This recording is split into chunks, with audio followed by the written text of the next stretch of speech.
I'm super excited for this one. What's up, everybody? Welcome to an all-new episode of Casters of Horror. I am Chris Mess. I'm Shane, and this week we're talking about Bloody Disgusting's Bloody and Disgusting Terrifier 2.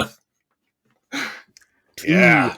Oh, I'm so excited to get into this one. Yeah. This is, this one for me, yeah, it's really good to come to do this one after last week's I know. last week I know, right? downer. But we'll get a little bit more into that here in a little bit. We're first off going to start off with some movie news. Movie news. Yeah. Movie news. Shane, you've got a couple things to start us off with. Go ahead. So I thought it was interesting that HBO apparently accidentally released the release date of their upcoming adaptation of The Last of Us, the video game from Naughty Dog, post-apocalyptic game. Yeah. A game that I may not love as much as everyone else, but I have always thought it would work better in a film setting. This is going to be a series on HBO, and it looks like they have it coming in on January 15th. So even though they did remove that date from the streaming description, but whatever. January 15th, so not really a long way. I'm kind of surprised. I thought it would be a little longer. And this is the one that has the Mandalorian in it, right? I don't know. The guy who plays the Mandalorian. Oh, is it? He's playing. Yeah. Okay, yeah. Pedro Pascal. Yeah, that's the guy. I didn't realize he was in the Mandalorian.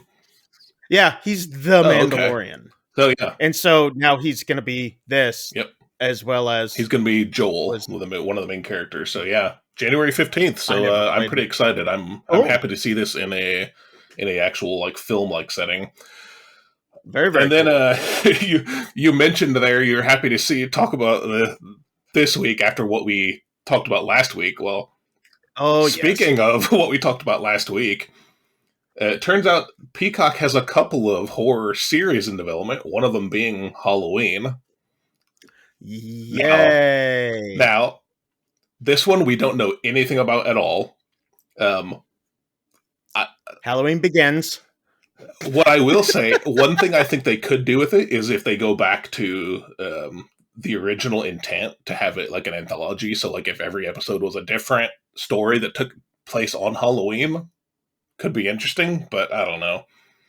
I doubt they're going to do that. I seriously doubt that they're going to do that. They're probably going to go back to the beginning and just retell the story from the start. Young Michael Myers. Young Laurie Strode. Yeah, who knows? But anyway, they also have a Friday the 13th series coming out, and we do know that this one is a prequel. Now, not to draw hate, I don't really care about this. The only reason I think it's interesting is because Friday the 13th has been tied up in legal hell for over a decade. Not only has Jason been tied up in hell, right. So there was a lot of question. That's why, I don't know if you're familiar, there was a Friday the 13th video game that had come out, and it was pretty popular, and then they basically had to shut it down, or stop updating it at least, because of this legal battle that was going on. I have it. Oh, you do have it? Okay. I do have it. Yeah. Well, so basically with this series, what we end up finding out is because of the fact that it's a TV series and not a film, and because of who is involved, they actually can use anything from any of the movies. At first, it was thought that maybe they were only going to be able to use some elements from the first film, but apparently everything's on the table. So if you're into the Friday the 13th series, there you go. It looks like you finally got more coming your way, even though it's not going to be a theatrical. And see, this is weird. So Peacock, for those of you who don't know, is NBC. Yeah, NBC Universal. Anything that NBC owns, Universal owns, it's in that package. Yeah. So what you're dealing with is a bunch of old people who have no new ideas in their brain holes to come up with new content. And that's what we're seeing all over Hollywood right now. And that's why I'm so excited to do this Yeah. review that we're doing today, because this is new, and I think that that's why people are embracing it so much, is because Halloween just got to this point where it was just like, okay, let's get an end to this. Let's figure out how it all ends, because it's taken forever. Art the Clown, he's a new character. Terrifier is a new universe that we're jumping into. And that's what we need, man. We need some of these old farts out of the suit positions, and some people like Damien, taking over and saying, you know what, we're going to do this. And Bloody Disgusting and Screambox for getting behind it and saying, let's make something happen. I love the fact that this, which honestly can be said of at least most of your classic horror slashers, is that they really kind of started as independent works. Yeah. Well, absolutely. Here we go again. We've got basically independent work, and it is absolutely, and it's killing at the box office. The last time I heard, so the film Terrifier 2 was made on a $250,000 budget, and so far has cleared $8 million. So, yeah. Well, one last piece of movie news, and then we'll jump right into Terrifier. If you guys haven't figured out what we're going to be talking about, even though we said it at the beginning. So New Line Cinema said that they were going to be putting out the first look at the new Evil Dead movie, Evil Dead Rises. Yeah, Rise. And so we're all sitting here like, oh, we're going to get a trailer, or at least a teaser trailer or something. And we get a promo image of one of the new Deadites, and that's it. I mean, it's a cool looking promo image. Yeah. I mean, will I see it? I'm a huge Evil Dead fan, so yeah, I'll end up seeing it. So is this just is this a reboot? Or this is going to be a whole different story altogether. It's having to do with, from what I've heard, someone goes to visit her sister, and then they find the Necronomicon down in the basement of her building or something like that. And then it calls. So, it's kind of the same sort of story. Yeah. Just in a different setting, different people, different characters.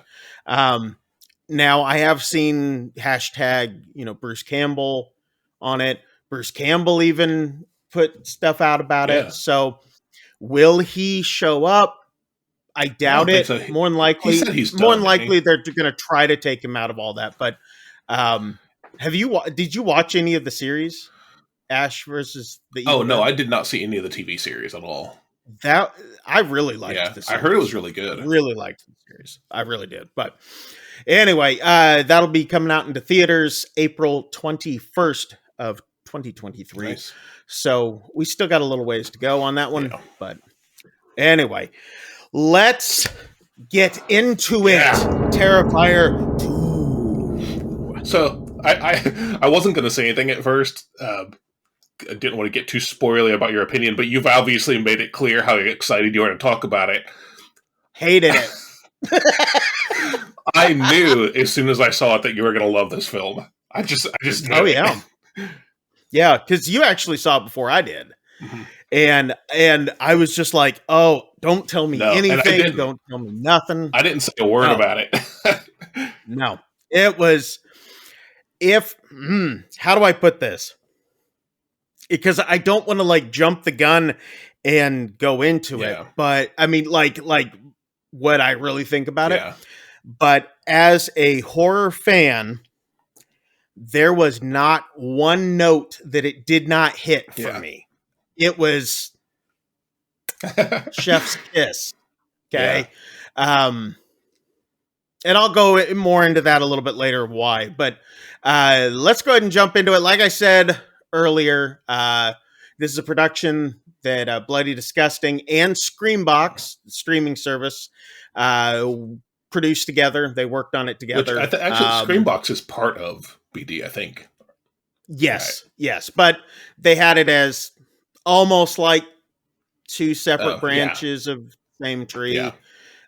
It's a lot like my family tree. It just makes a wreath. No, I'm joking. I hope. And so it was written and directed by director Damien. Is it Leone? Leone? Leon is. I don't want to mess this up. No. Please be friends with me. It's anyway. He had done obviously the first Terrifier. Yeah. He also did a movie called Frankenstein versus the Mummy.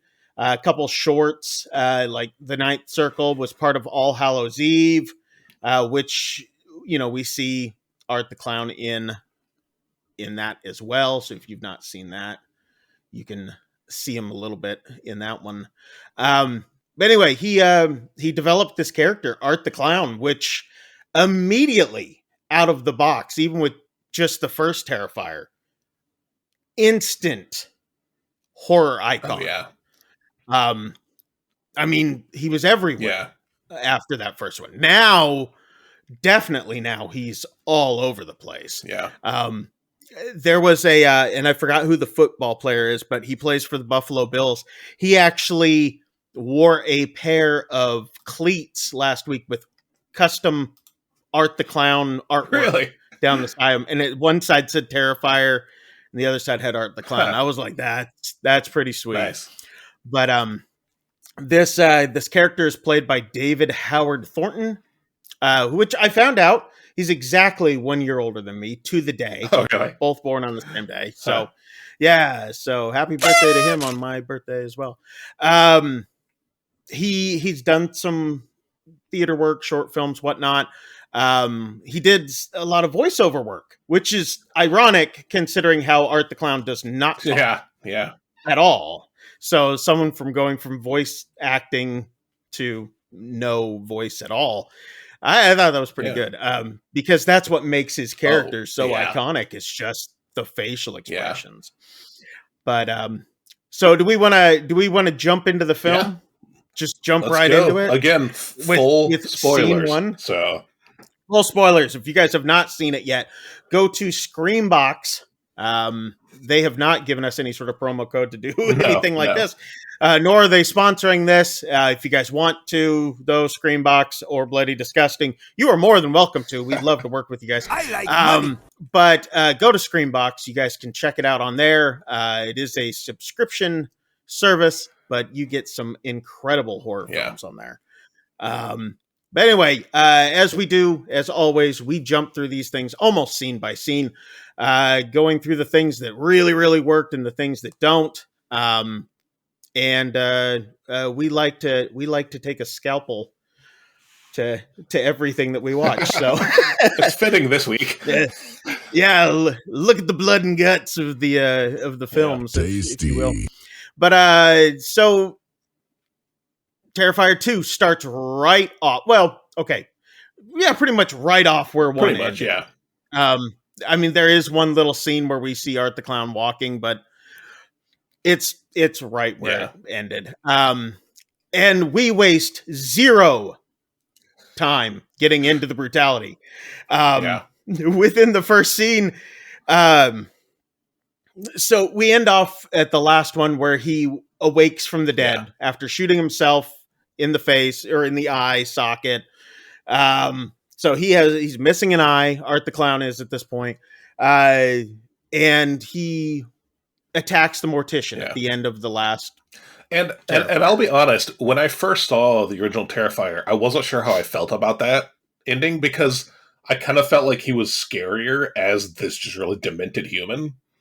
But when you think about it, all these slasher villains have some sort of, or end up with some sort of supernatural element to them. So I do feel like it was a natural evolution. Yeah. When you texted me after seeing the first one, you're like, what happened at that last scene? I wasn't expecting it. And I was just like, you just take every genre and cram it together, and that's what makes an incredible horror film. Yeah. And I love that. So anyway, he gets right to the brutality. He starts beating the mortician, rips his eye out, and sticks it into his own socket. and just looks at him, and he's like, ah! And I loved it. I loved it. And then he rips open the mortician's head, takes his brains out, and then proceeds to get change to go to the laundromat. Yeah. Which I loved. I loved that they threw that in there because it was just like, oh, I need some change. And you're like, why is he going through his change stuff? Yeah. And then we see why. And I love the whole concept of him going to the laundromat, you know. Because he's super bloody. Yeah. Covered in because he just came off the last movie and has just decimated the mortician. So he goes to the laundromat and he strips down and he's sitting there completely naked except for the face paint. And he starts reading a newspaper and he's laughing at the crimes and the murder, but all silent. Yeah. So it's but the facial expressions are so perfect. Because you can sense exactly he's laughing at the crimes. Oh yeah. Yeah. And that's what makes this character so beautiful is he doesn't have to say anything, but you know exactly what he's thinking. You know exactly what he's conveying. And that's where Thornton just soars as this character. I could not see anybody else ever playing this role. Oh yeah, it's his because now. Of it's his, hands down his. Because you could not pull off the same acting as somebody else because it wouldn't tell the same story. This is David Thornton's hands down. So as Art's sitting there and he's laughing and everything, he sees this, or he hears this creepy girl. He looks around, or this girl, and he looks around the corner and he sees this creepy clown girl looking at him, which kind of has the same expressions as him and everything. And then I couldn't quite tell. I'm pretty sure it was her. Just craps herself all over the floor. Yeah. All over the floor, all over the chair and everything. He just kind of laughs. And then he's laughing all about it. And she comes over and looks at him. And there's only one other guy at the laundromat. And he's looking at Art sitting there stark naked. And he's not talking or looking at anybody. The girl's not there. Yeah, because Art is like playing patty cake with the girl. Yeah, that's right. He's like... Yeah. Oh, man. This scene was just beautiful. Yeah, and I honestly, I wasn't sure how to take this. And I'm not even sure I still don't know, really, how to take this, because is she there? Isn't she there? Kind of both of those answers are yes. She is, but she also isn't. She is, but she isn't. Some people can see her, and I'm thinking that if you notice, though, throughout the movie, which, I mean, we'll get to those parts, but there's some sort of connection between Sienna, who we'll get to in the next scene, Jonathan, her brother, their dad, and Art the Clown. Yeah. And they are the only ones who can see the pale girl, as she's known on IMDb. Oh, really? Okay. Girl. Yeah. So I want to praise that kid actress who also did a phenomenal job with this sort of role. She did incredible. And I'm thinking that the only reason why they see the girl and nobody else does is because of that connection. Yeah. So, and we get all into that in a little bit with the supernatural. And I don't know if this is intentional or not, or if it's just a coincidence, but I don't remember the first girl from the first movie, the one that he kind of like also stalked and was staring at. I don't remember what her name was. The brunette. Tara? Was that her name? Tara from the first one. Yeah, Tara was the girl in the like the cat suit in the first one. Similar, actually, a bit of a similar look to Sienna. And I actually wonder, A little bit. given what we end up finding out in this movie, if that is why Art targeted her, or if I'm just reading too much into it. I don't know. We'll get into it. That is an interesting thought. Yeah. But now what's weird, I was trying to figure out if the girl, which we'll get into here in a few, but yeah, we'll get into this in a little bit, because I did have a question about something. Anyway, so and then Art kills the only guy that's there at the laundromat. Broom handle through the skull. Yeah, which as he's mopping up, the little girl's mess. Anyway, we next scene we meet Sienna. She's doing some real cosplay building, which badass costume. I love that costume. This Sienna's played by Lauren Lavera, who's done a lot of short films, things like that. In fact, I think you had said that you'd seen her in a short film prior. Oh yeah, actually, the film that I mentioned last week, Stalked, she was in that. Okay. But for her to come out the gate, like really come out the gate with this being her big movie was incredible. So during all this, while we're seeing this montage of her making this costume and everything, we get this incredible 80s synth beat driven credits, which I love. I've been now listening to Laserhawk like nonstop since this. And so if you guys have any like really good 80s synth beat, I mean, it doesn't have to be from the 80s, but some really good synth beat stuff, put that down in the comments. And while you're down there, make sure you guys hit like and subscribe, because we would love to keep doing this. Make sure you guys put some of those synth beat bands down there, because I need a good playlist. So we find out that her brother Jonathan, also an incredible actor, he wants to dress up as Art, or the Clown Killer, as they were. Well, what was they calling him? The Miller County Killer or something like that. Something. I think it was. We kind of find out that the brother's kind of dark, twisted into serial killers. Mentions that some war crimes, and because I don't want to be like demonetized or anything. I like money. And death. He's basically us, you and me. I did think something that was funny about this scene too is because you're saying he wants to dress up as this, and Sienna's like, no, don't do that. That's gross. And then she says something that kind of cracked me up a little bit. She's like, you don't see people dressing up as Jeffrey Dahmer or Charles Manson. Except for in 2022, which is after this film was, filmed. We actually are seeing that now. So it was just kind of messed up. And people are like, hey, there's a cat. So, and people are like, oh, I'm not dressing up like Jeffrey Dahmer. I'm just dressing up like Evan Peters. So, excuse me.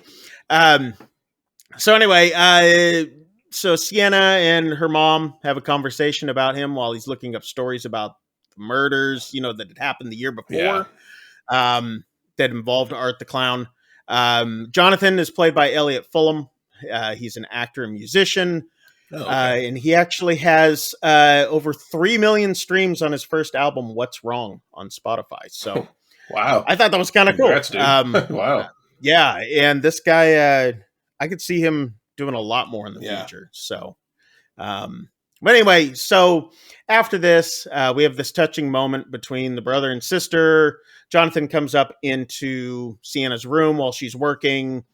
His hat for the clown costume the strap is broken off of it, and she's gonna glue it back on for him and all this. And he starts asking about, he's worried about the clown and all that, and they haven't found the body and all this sort of stuff. And they start talking about the dad's artwork. Their dad, who had we assume at this point now has died. Yeah. He was an artist, and that's where you can see Sienna got a lot of her skills from. She's got a lot of his artwork still up, and he was the one who created or designed the costume that she's working on. Yeah. That she's working on. Yeah. Which again, I love that costume. Oh yeah. Which it just, to me, that's like, yeah. Anyway, so after this, Sienna falls asleep while watching TV, horror movies, whatnot. Yeah. And she falls asleep, and then we start hearing this really goofy song, and this girl playing a guitar she and singing falls asleep while there's a commercial for like, this food place going on. Yeah. And or we assume that it's actually for a real place. I think it was actually on the, because she's watching horror movies and she's flipping around, and I'm pretty sure it comes up on the TV. Yeah, it comes up on the TV. I remember that. I couldn't tell if it was like subliminally, like she's already faded. I see what you're saying. Yeah, and it's come in. So this is a weird scene. Brilliant. So it's the Clown Cafe. They're singing a song about it, which I don't remember right now, but it was great. Which actually they played this song at a as the opener for a rock show the other day when everybody was getting set up, like their sound check. Oh, really? They were playing this. I saw a clip of it on like Instagram or Twitter the other day. So Sienna starts dreaming that she's in this commercial or show or whatever it is. And it's like this, it's for cereal. There's one part of it that's like a cereal commercial being filmed, and another part for like this clown cafe. Like a food truck, basically. Yeah. And then the girl who's singing with the guitar, she's like, and here's Art, or the Art the Clown or whatever, or it says something about the clown, and he comes out and he's like waving and all this, and it becomes like he's this psychotic Barney, like a TV character running around. There's all these kids like but they're like older, but they're playing kids, and I think that they would have felt really bad for like just killing a bunch of children. I don't know. Hard like if anybody felt bad about anything, which whatever. So he's handing out treats to everybody, shoving, lollipops into their mouth. And he hands Sienna a present, and she doesn't want to open it. And he's like, open it. And she's like, I don't want to. And then he starts getting mad. So finally she opens it up, and there is a beating heart in it, in this like goop and worms crawling all around. And it starts filling up with more and more goop and like bubbling and all this. And then Art pulls out a Tommy gun and just starts mows everybody down. Yeah. Just blood everywhere, people screaming. Sienna gets shot in the leg. She tries to escape. Yeah. And then Art blowtorches the singing clown girl with the guitar, and she's still just playing. Standing, dancing around, singing while on fire. Yeah. I loved it. Whoever they got and set on fire, they did. I mean, that stunt person did an incredible job. Unless it was all fake fire, then your graphics department did an amazing job. But anyway, Sienna crawls over to the commercial that's being filmed. She digs into the cereal box. Now, these are what were they called? It's Art Krispies. Art Krispies. That's right. Which is actually a thing that you can get at like FYE, for example. Can you? Oh yeah, these things. I need to get. I need to get a box of those. I'll put those somewhere back here in the background. If I'll put it like right here or something. I don't know. So anyway, it's got like razor blades and maggots and all these sorts of things in it. Yeah. Hopefully the real boxes don't. She reaches in there, starts getting cut, and blah blah blah, and all this sort of stuff. And she ends up pulling out. We find out earlier that her dad had given her this sword, which I failed to mention when her and Jonathan were talking, that her dad had given her this sword that was like razor sharp, she said, which brings up the razor blades possibly. Anyway, she ends up pulling out this sword, puts it in front of her. Art goes to torture, and it stops the flames. So we see that there's some sort of connection between this sword and being able to thwart him. Before we move on, because this does lead directly into the next scene, I will say, I think this scene went on a little long, the whole dream sequence. I like it, but I think there's value in maybe cutting, 10, 15 seconds off of any given scene. I don't know. For me, I'm like, wow, this is still not over. This is still not over. Wow, this is a really long dream sequence. Well, Shane, you're wrong. Nope. So we I personally think you could have conveyed this, because this is a really long movie, right? It is a very, very long movie. I will say that by the end of it, I didn't feel like I had spent that much time watching it, right? No. But and see, I could have had more of the movie. Yeah. Even. Oh yeah. And I just think that there are some scenes that wouldn't have been hurt and maybe have even benefited by just even a little bit of trimming. And I just think that this dream sequence is one of them. But still a really good sequence, really good scene, but I did think it was a little long. So, well, for the rest of us who are right, let's move on. She wakes up immediately after the sword stops the torch and sees that all of her art supplies and the wings that she has been working on are in flames on the one side. Now, prior to her falling asleep, we do see her blowing out her candles that she had there. So her mom gets pissed after she puts out the fire. And we see that there's some sort of weird mistrust that the mom has towards Sienna. Yeah. And we don't quite know why at this point. Do we at any point, honestly? I mean, I don't know, man. Her mom is it. Her mom had some issues too, for sure. And I was wondering if with her dad being as close to Sienna as they seem to be, that maybe the mom was blaming part of the dad dying on Sienna for some of the actions and for the character that he created for her and all these things, because he kept believing that she was the one who was going to save. Yeah, he kind of got obsessed with some stuff at the end, which we don't find out really what happened until a little bit later. So she ends up checking out her room. Everything that was on fire, the wings are completely torched. And the only thing in her room on that side that is not completely burnt to nothing is the sword.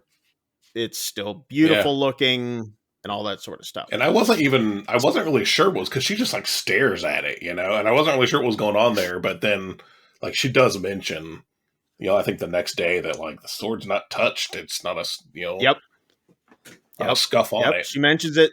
She mentions it to her mom.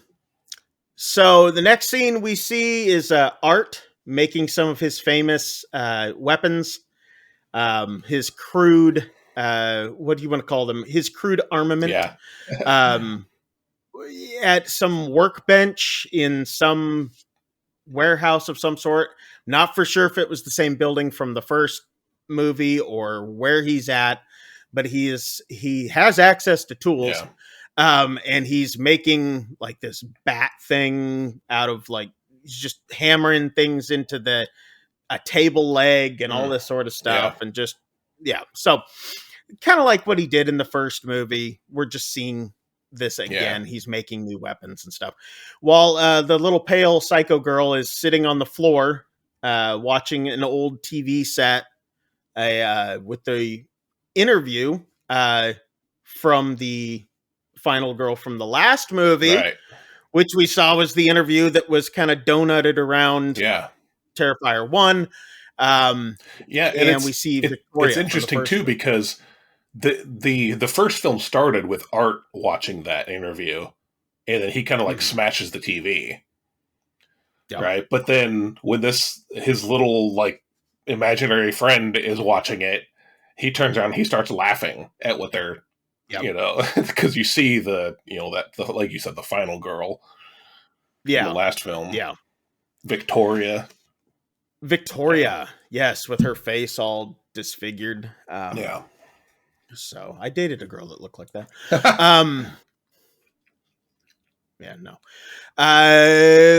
So next scene, we see Jonathan at school with his buddies, and they're like, "Hey, come here, Jonathan, come here, look what we found," And for some reason, they sound like Tommy Chong. "Hey, man, come over here and look at this possum, man." So they come over and they had found this dead possum over by the dumpsters, and his friends are like, "Oh, we should prank this girl," which the girl, I'm trying to figure out if she was the same girl who played the pale girl. Not quite for sure, but if you look without the makeup and everything, could quite possibly be the same girl. Not quite for sure. I don't know. Or who knows? I could be completely wrong and probably am. But anyway, his friends prank the girl. Jonathan's like, no, we shouldn't do it. Anyway, the girl runs off screaming because, ain't you never seen a dead thing before? The boys get in trouble by a teacher, which I believe her name was Miss Principe, which I thought she was the principal at first, but turns out she was just a teacher who's played by none other than Felissa Rose, who was Angela from Sleepaway Camp, the main character in there. So we get a few, little cameos. I didn't even catch that. As soon as it came up, I'm like, oh, look. Oh, wow. And I was like, whoa, look. And everybody around me is like, what are you talking funny. about? Oh. Yeah, so it's Angela from Sleepaway Camp. I was like, that's pretty cool. That was a cool cameo. Which we get another one a little bit later, too. So now we're in the classroom. Jonathan's in the class. He asks to be excused because like the girl looks at him and so he's just like, can he be excused because he's not feeling well or something. I don't quite remember why he has to leave. He leaves the room. That's all we know. As he's going down to the restroom, which is long ways away, he sees Art and the pale girl playing with the dead possum on the floor in the hallway. And they're kind of like messing around with it. I don't know if she's eating it, but I know they're pulling it. I know they're pulling like the intestines out and whatnot. And I'm not gonna lie, folks, dude, to me, this was the most disgusting scene of the entire movie. Really? That's even given what is to come. I don't know. See, I'm from the South, where if you find these things, they just, and I'm talking like deep South. We're talking like Louisiana. Well, there's just dinner. They'll fry it up. You bring it in, we'll fry it up, boy. So anyway, they're pulling it all apart and everything. So they throw the carcass at Jonathan because they realize he's there. He gets covered in possum guts, and he's running through the hallways. And the principal found out that this was the principal at this point. And she catches him. This is also the first indication that we get that that Jonathan can see the girl that Art is with too. Yes. So. Which at this point nobody else has seen her with him. So she rounds the corner and sees the roadkill or whatever kill all over the floor, blood everywhere. So she's assuming that Jonathan has done something, mutilated this animal, brought it into school. Next scene. Sienna tells her friends about the interview, or Sienna's friends tell her about the interview while they're at lunch. And the interview with Victoria, is that what you're Victoria, right? And how the TV and interview. how if Victoria had attacked the Yes, the interviewer, which happened at the beginning of the first movie, right? I think, yes. No, it happened at the end of. Well, yeah, it's because of the framing device. It technically Yeah. happens at the beginning, and then you get the backstory, and then it leads up to yeah.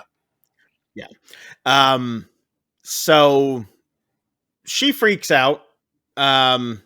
She tells them about the fire that happened at her house, but she hesitates to tell them about the dream that she had because she doesn't want to go completely psycho on them. And we're starting to find out that they're already thinking weird things about her anyway, that something's off. So Jonathan's sent home from school. The cops bring him home. His mom's pissed. Oh, she goes off. But she will not let him explain what had happened. There's no excuse. There's no excuse. You did it. Blah, blah, blah, blah, blah, blah. Yep. So he runs up to his room. So that was a very short scene, but long enough for us to be like, ooh, that mom. Exactly. Which the actors did incredible playing the mom. It's just... Yeah, but you are seeing more and more just like how almost unhinged their mom is. So. Yeah. Oh, yeah. And it starts spiraling down more and more. The stress. It's like we see her at the first, and she's a telemarketer or handles, customer service calls. That's what she handles, customer service type calls. But throughout every scene that she's in, and this is where I give credit to the direction and the writing in this, it's like someone's taking a knob or something and just turning up the heat just a little bit more each scene. Yeah. And it's just to this almost breaking point. And well done. Yeah. Well done on that. Because it's just a little bit more, like you said, unhinged each scene that she's in. So next we're with Sienna. Her and one of her friends have gone to buy new wings for her costume. She's like, I can't believe that I'm subjected to have to buy wings. Honestly, one of the coolest horror / Halloween stores I have ever seen. I want to know if something like this exists. I want to go. It looked like it was 2 floors. Yeah. I think around Dallas they have some horror stores and stuff like that. I need to find more. Like I said, I'm out in the middle of if you hear banjos, run country. So I really need to get to some places like that. I need to just make a trip where I just hit all these big spots. But anyway, so she's at this store, and her friend needs to make a phone call or take a phone call or whatever. She goes like she's leaving the building and runs into Art. Just smacks into him. Yeah. This is her friend. Which friend is this? I have no idea. Abby. Oh, okay. It's her friend Abby. Oh, Allie. I think it's Allie. Allie. Is it Allie? I think it's Allie. You're right. It's Allie. I scrolled through really, really fast and couldn't get it. So anyway, Allie runs right into Art. And then Art proceeds to just kind of stand there and watch Sienna. Yeah. And he's like doing his little wave and the smile, and all that sort of. See, I can't do it. This is where we get what I think sets Art the Clown apart from all these other horror movie slashers, where he's got this almost comedic thing to him, and it's just his presence. Because I guess Freddy has his one-liners or whatever. Yeah, but this, like you said before, to have this personality without saying a word, and this is one of the best scenes for showing that personality. It's all wrapped up in just his mannerisms and the things he does. I love this scene. Yep. Yeah. And he's sitting there and he's putting on different sunglasses. Yeah. And it cuts to her, and then it cuts back to him, and he has a different pair on. He's doing different. It's beautifully done. in which I have on here. Art is incredible. So Art's watching. She tries to get away from him. She proceeds to pay for her stuff. Realizes that she forgot her purse downstairs, and at that exact moment, Art slams it onto the counter. Yeah, like he knew. I mean, she pays and all that, and the cashier's like, "I'll go get a bag to put this in." She's like, "No, it's fine, it's fine." So he leaves, and Art just comes up like right next to her with that horn. But first he does that classic like Scooby-Doo creeping. He like creeps for her. Yeah. It was so I love great. it. It's just so quiet, and he's like, and then and she's like, "Please stop." Yeah. Please stop. I loved it. Which, I mean, that part where she's standing there frozen was in the trailer, but having everything else that surrounds it was just like, I hate it when trailers give everything away. I never watched the trailer for this one. The trailer set you up for this moment, but didn't tell you why. And the why, I hate it when trailers give too much away, and this one did it perfect. Okay, good. It was so good. Nice. So she leaves and all that sort of stuff, and Art kind of goes with her, and he pays for his little horn thing, and he's So, or did he close the store first? I don't remember. Yeah, he follows and like locks the door and turns the close sign. So then you know it's like, oh man. And you know what? As soon as the cashier said something to him, because he was like, Art like put one of those party things in his mouth where you blow and it, because and the guy's like, hey, you put it in your mouth, you got to pay for it, right? So when he's like, he spits it out and bats it away. But I'm like, as soon as the cashier said something to him, I'm like, oh man, he's gone. You just shouldn't have said anything to him. Yep. You might have gotten out of there alive if you hadn't said anything to him. But so he closes the store, and then he comes back to the counter to pay for his little thing, and he starts going through his bag looking for change, and he starts setting up all these different weapons and saws and all this sort of stuff on the counter, and like a bottle and all this sort of stuff, and finally he gets the money to pay for it and puts it out there and takes the bottle, breaks it, stabs the guy right in the eye with the bottle, then takes a cleaver to the guy's head, right to that, and then we see an on-screen decapitation, which didn't take like one hit, or it took like 4 hits before it finally went through, and then he just pulls it off, which I'm still trying to find the point at which people were throwing up and leaving. And I spent this whole movie watching it going, is this where it happens? Oh. Is this where it happened? And you know what? I take it back. I said at the beginning that I didn't say a word to you about this movie. I actually did. I was like, it's brutal, but I don't know what point people are like fainting and throwing up. I don't. It just tells me that you didn't grow up or you didn't really watch like some of the 80s like Lovecraftian flicks, because or some of the just really the really gory stuff back then, or grew up in church. This is my blood. So I forgot where I was at. So he takes that stuff out. So then we see this mom and a boy come up to the store, and they're trying to get in, and it's closed. And she's like, they're like, oh man. And the mom's like fumbling around for something at this point in her purse or whatever. And the kid goes, oh, that's cool. And you see Art standing there with the cashier's head, like back kind of off into the shop a little ways. And he's just like gives this smile, and he's holding this head that's dripping. The kid's like, that's so cool. The mom here is actually played by Tamara Glynn, who is Samantha from Halloween 5, Revenge of Michael Myers. Really? Wow. Which is the one with Danielle Harris in it, which was another cameo in this, which I like. Nice. So Sienna goes home, finds Jonathan at this point. She's like, "Oh, why are you out of school?" Which I'm like, "Wait, why are you out of school then?" But obviously he's home early. Yeah. I guess, whatever. So anyway, he tells her about how he saw Art, the clown, Yeah. at the school.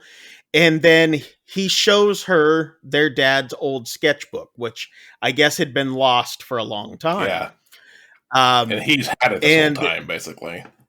Yeah, he's had it. And it's got pictures of, like, it starts out nice, and then there's pictures of like killings, and then there's pictures of Art the clown in it, and the costume. Well, specifically, though, the killings are Art's victims, particularly from the first movie.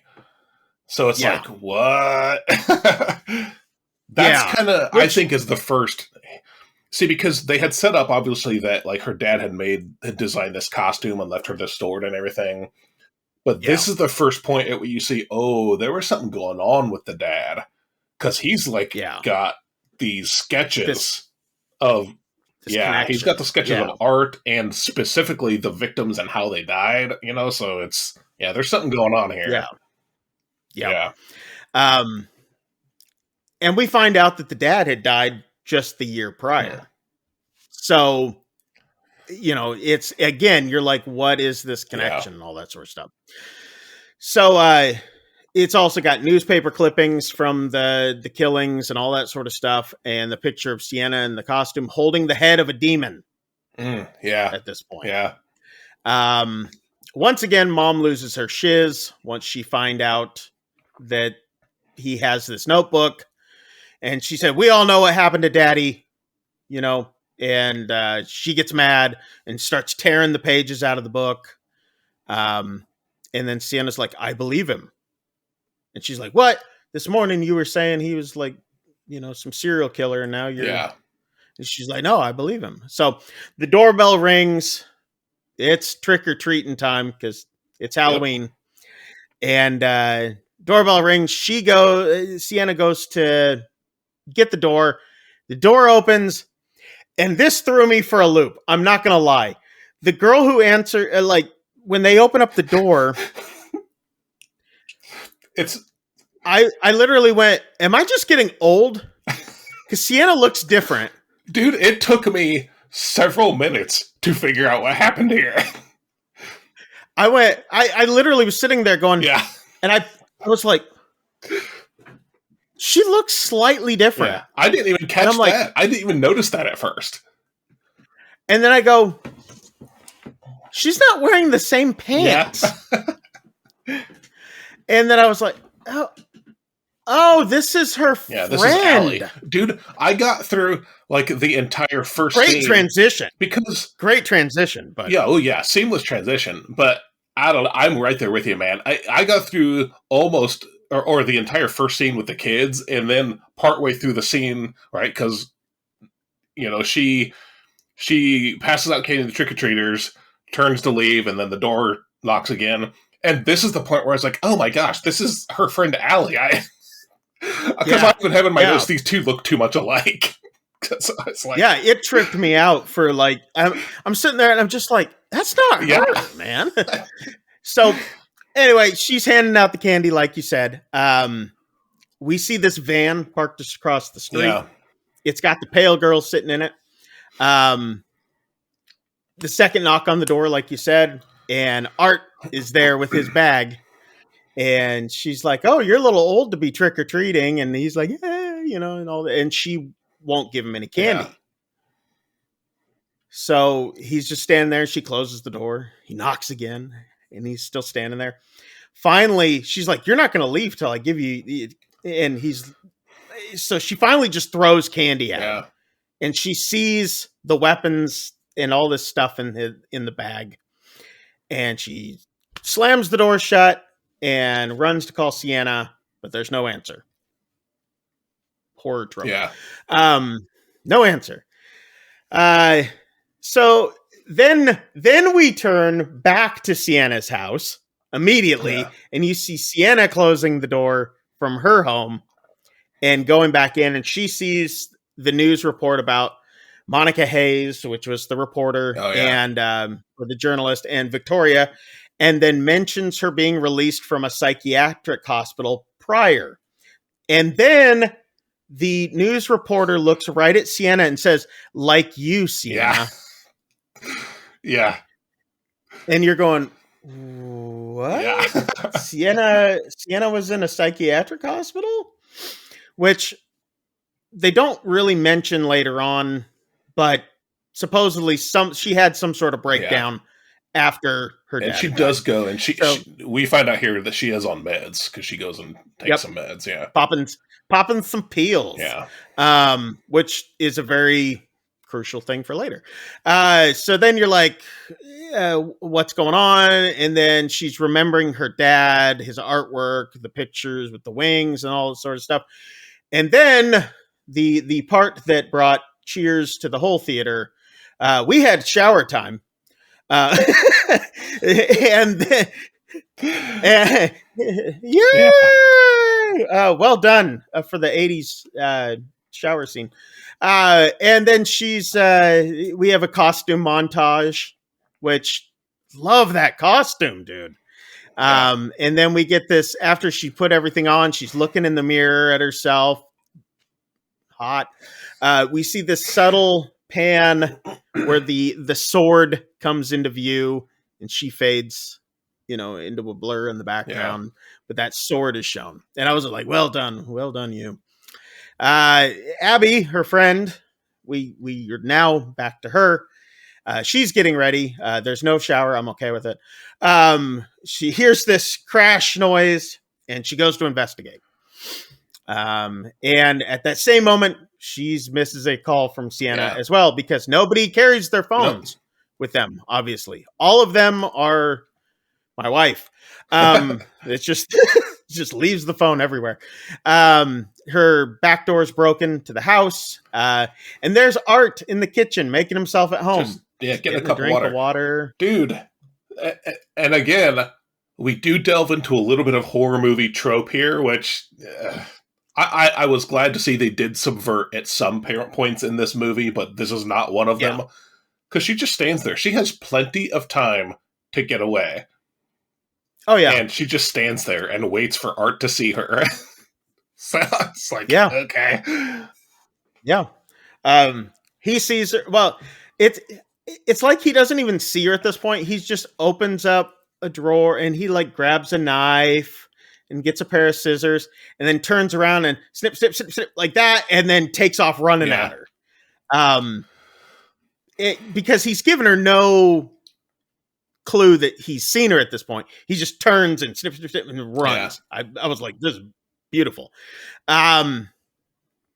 Runs up back to her bedroom. She tries to close the door, blah, blah.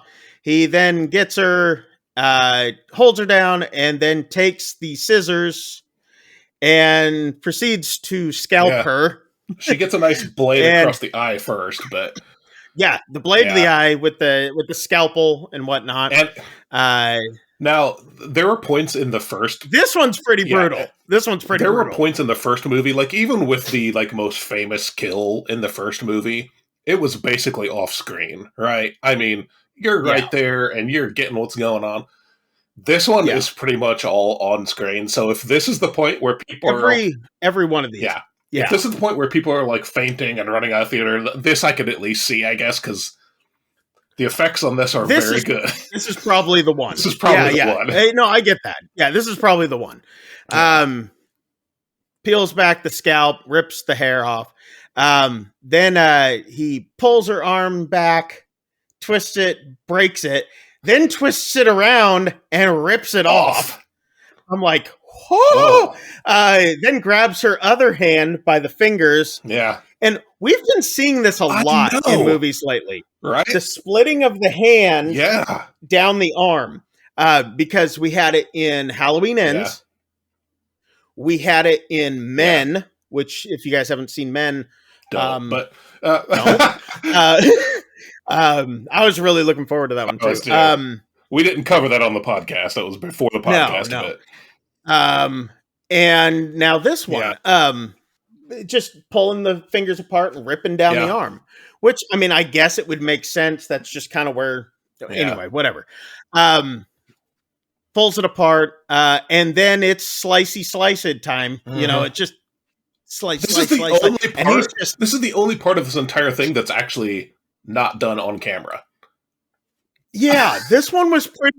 That part was pretty tame, because we're seeing him just and smiling, you see the blood flying and hitting stuff, but like, and then he just bounds down the hall like, and he just, and you're like, oh, okay, it's done. You know, we're gonna get a new scene. But nope, somehow she's still and then alive. Somehow she's like, and she's trying to get to her phone at this point, and you're like, oh, okay, she's gonna call somebody.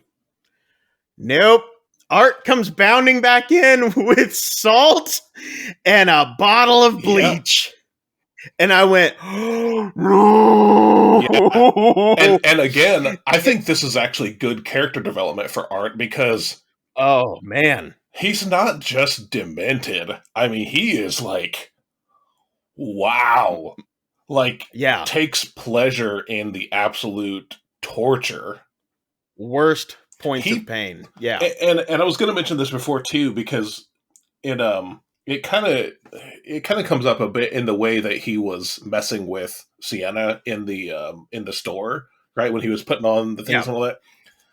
This is a dude who plays with his victims before, like during, and after the kills. Yep. I don't know that we've seen that in like one of these slasher villains before.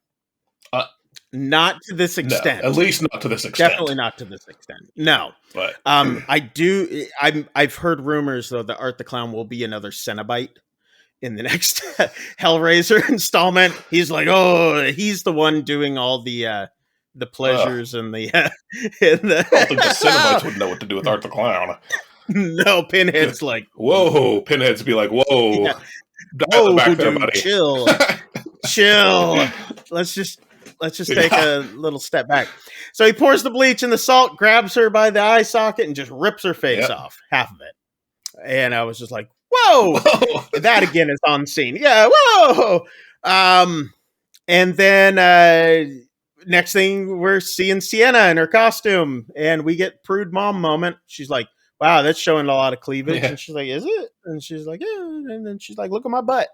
And then her mom finally is just like, you really think you should be going out like that? And she's like, when did sex and Halloween become a thing and all this? And then she goes to leave and she says, Sienna, she goes, your dad would have loved it. Yeah. So we get this. And then I'm like, her dad's one kinky dude. What I was just going to say, this was finally the first time I was like, oh man, maybe Mom has a heart after all. Yeah. But we'll check it out a little later. we got a few moments every once in a while where it was still kind of, where her and Sienna would have this little moment, and then it's just kind of, so Allie's mom comes home in the next scene, and Art, she sees the glass, she sees the door broken. Yeah.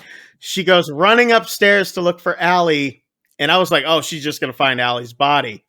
No, we still find Art still working on Allie. Yeah, he's still there. She's got her propped up on the bed, still just kind of peeling stuff away and having fun with her and all that. And which you were saying, it was, even after the fact, he's still having fun.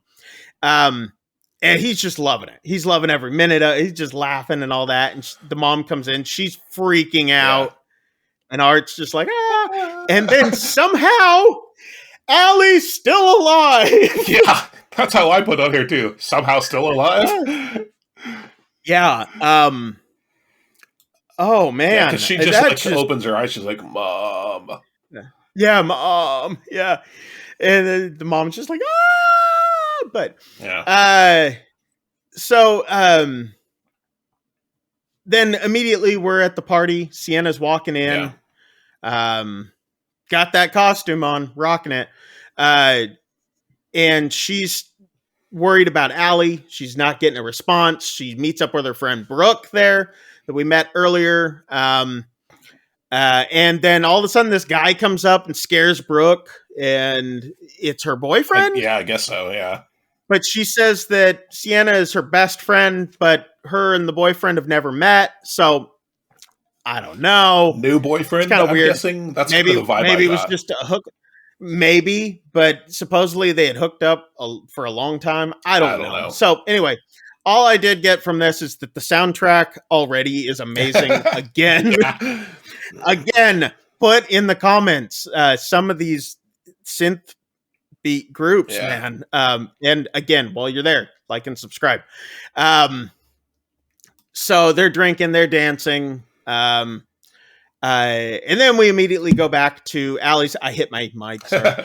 We immediately go back to Allie's, where it's trick or treat time again. Kids are coming up, knocking on the door, and there's Art. He opens up the door and he's just smiling, and he's handing out candy, and the kids are reaching into Allie's mom's head, which has been decapitated and removed carved like a jack-o'-lantern. Hollowed out and poured out. He's using Allie's mom's head as the candy bowl. The kids are reaching in, and they're like, "Oh, there's something all over the candy." It's sticky, and they're like, "That's just fake blood." One kid goes to reach for a second one, and Art's like, slaps him away. One. It's so good. It was so good. I was like, "Oh, this movie is beautiful. Yeah. I love it. I love everything about it." Yeah. So then we go back to Sienna's house. Jonathan is hanging out in Sienna's room. He's looking at the sword. Yeah. And the mom's trying to be nice, I guess, at this point. Yeah. She's like, I'm sorry you didn't get to go. Do you want to watch a movie? Do you want to blah, blah, blah? And he said, Mom, I'm not lying about what had happened at school. Because he's upset that he couldn't go out trick-or-treating and all this. And she's like, I just don't believe you anymore. And I'm like, what did he do to make her not believe him anymore? Well, and this is the part where, because he shows her the art book, this is the part where she actually starts ripping it up. Oh, okay. Yeah. Okay. Yeah, because I have it right here. Okay, now, so we had that one almost like nice moment with Sienna, and then it's back to like, wow, mom is a bit unhinged because... Yeah. Jeez. Yeah. So he was like, Mom, why was Dad collecting these in the art book? Yeah. And she goes, he was sick. He was sick, especially at the end. Yeah. And then she gets mad at Jonathan, and then she starts ripping up the book. And then Jonathan is like, you're a bitch. And then she just slaps him. Jonathan finally said what I was thinking the whole time. Yeah. She literally bitch slapped him. And then Jonathan runs away. He's like, I don't deal with this, and just runs out of the house. So at this point, we're now back to Sienna, and she's like, and she's only had one drink. She has stopped drinking. Meanwhile, Mom starts drinking for the night. Yeah. Mom's taking pills, drinking wine. Sienna's feeling pretty good. I loved this part, though. This one was for me. This guy runs up. He's like, can I get a selfie? And she's like, yeah, sure. And they take a selfie. But he had on a movies clerk uniform from Kevin Smith films, Clerks 2. Nice. And Clerks 3. And I was like, he's got a movies uniform on. That's awesome. Because I'm a huge Kevin Smith fan. So, the mom's taking pills, drinking wine, crying. She hears a noise in the house.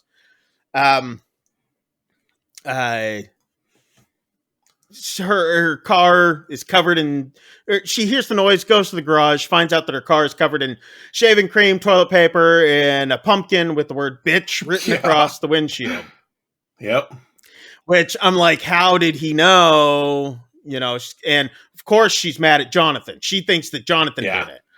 And I'm like, you haven't heard anything from Jonathan. Yeah. How would you? Anyway, but whatever. Sienna at this point is just gone. Yeah. Like she's just tripped out. And she's like, I'm not brave like the character my dad made for me. It's just, I'm doing a horrible interpretation of it, but she's basically saying she's just feeling like she's failing her dad. Yeah, not living up to that thing. And then her friend's like, "Fine, I put Molly in your drink." Yeah.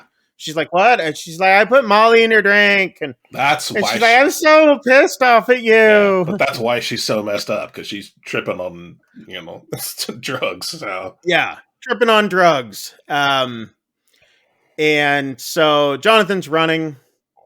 These trick-or-treaters are out there and everything. And then you see this van, a very familiar looking van that we saw earlier, honking at him. And then he looks over at the van and he sees the pale girl sitting in there and her eyes are glowing. Is this the first time we get the eye glows? The eyes glow? Yeah, I think so. Yeah. So Sienna goes to look at her phone because she's still trying to figure out why Allie hasn't called her back.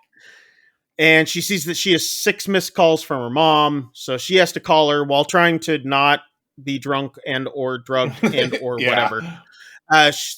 She's like, "Jonathan did it. You can't believe what Jonathan did. Blah, blah, blah, blah." And she's like, "Are you drunk?" And she's like, "You're both killing me." And the mom's like freaking out. She's like, "I love you, Mom." She goes, "I don't say it enough." And the mom's like, "Okay, I love you too. You just be safe," and all that. So she's like, "Everything will be okay with Jonathan, okay?" And so, anyway, so the mom starts cleaning the car. She's like, "I can't believe this, blah, blah, blah, blah, blah, blah, blah." And she does one of those. Have you seen those TikTok memes where it's like they do the wipe? And then once they wipe it the one time, it's like they change the thing. So she does this wipe thing and then wipes. And then there's Art the Clown behind in the driver's seat. And you're like, "Oh, man, this is going to be good." And then you see the end of a double barrel shotgun pointing right at her. This is the most merciful kill in the entire movie. It really was. It really was. Yeah. It was quick, to the point, and her head went all over the wall. So we're back at the party. Sienna's freaking out, and she's dancing, and she sees the pale girl at the party. Yeah. Sitting there. Who appears in several different places. So she just keeps popping up in different random places. And Sienna just loses her shiznit, on the floor, freaking out. I'm saying what I can say on here. We like those views. So she freaks out. Her friends are like, "What the hell?" Gets her off the floor and all this. And basically, they're going to take her home. Jonathan runs back home. He finds Mommy Dearest at the dinner table, her head blown with a big hole in it. And Art is serving dinner. He comes out in an apron. Yeah. He's bringing out like a bowl of or something, and he sets it down on the table. This came because I'm like, dinner is served, and I'm like, oh man, what's going to be in the? Because he's got like one of those like a bowl. Like a casserole dish bowl with a lid on it. And I'm like, oh, what's going to be in the bowl? What's going to be in the bowl? And it's just mashed potatoes. Yep. It's mashed potatoes. I was like, oh, that was brilliant. Yeah. I was like, they could have gone super dark with that and then went with mashed potatoes and then went super dark with it. So that's one of those things I'm like, okay, that right there is a brilliant touch, because I really thought any other horror movie, there would have been something nasty in there. Oh, yeah. But this one, that's just mashed potatoes. And then, like you said, like her brain or something. It gets dark. Then it gets dark. Because then he just grabs a handful of mashed potatoes and shoves it into the mommy hole's face. What's left of her face, And he's just wiggling it around in there like, blah, blah, blah. And then he pulls out this big ass syringe and chases Jonathan with it. It was almost like a turkey injector, like one of those flavor ones. Yeah, that's what it looked like. Which, that's definitely what it looked like. So he chases him up, and he finally catches him in Sienna's room. He's trying to fight him off and stabs him in the neck with it. Blah blah. Jonathan goes out, and then Art sees Sienna's sword and grabs it. Yep. So, getting item A to point B, which was very nice to show. Sienna's friends are taking her home. She then reveals that she freaked out because not only was that they gave her Molly, but that she was also on Xanax, Yeah. and had the drinks, which just, Yeah. that's really what did it. She gets a call from Jonathan. We think, Yeah. because it's Jonathan's voice, but it's actually the pale girl imitating him, which at this point you're like, oh, okay, the pale girl is a demon, because demons are known to be able to imitate and whatever. So it's like, okay, demon girl, we get it. And he's like, come get me at the old carnival. And the old carnival is where this girl, who is the pale girl, had died when she was alive. So, and Brooke, the friend, is like, oh, it's not like this night can get any worse. I was just like, oh, contraire, mon Not frere. the sort of thing you say in a horror movie. No. So they end up at the old carnival. Jonathan's nowhere to be seen. They're waiting in the car. She's finally like, I'm going to go look for him. Yeah. And so she storms off, strutting her way in that costume down through the old carnival. And then Brooke starts telling the boyfriend what had really happened to Sienna's dad, and that he had committed suicide. She says he that. just kind of went crazy. She says that, but then the description she gives, I think, is open to interpretation. Because she's like, he had a brain tumor, right? And he started going crazy, getting mean and violent, but also started seeing things. Yeah. You know, and he was getting abusive, and then like he's like jacked up on his meds or just with his tumor or whatever. And did she say like he rammed his car into a power station or something? Yeah. And he rammed it into a power station. That's right. And then the car caught fire. And then it caught on fire. And so it could have been an accident. It could have been, I forgot completely about that. Yeah. So it could have been an accident. It could have been something that was set up, for him to. So you're right. They did leave it. And I don't think we've completely found out. No, I don't think so either. And we may in the third, which there's a third. So she goes to look for him, blah, blah, blah, blah, blah. She gets a call. Jonathan's call is breaking up. He's like, I'm stuck, so she can't hear from him. She gets a text that says, I'm stuck. And she goes, where are you? And he says, the Terrifier. So now we get the namesake.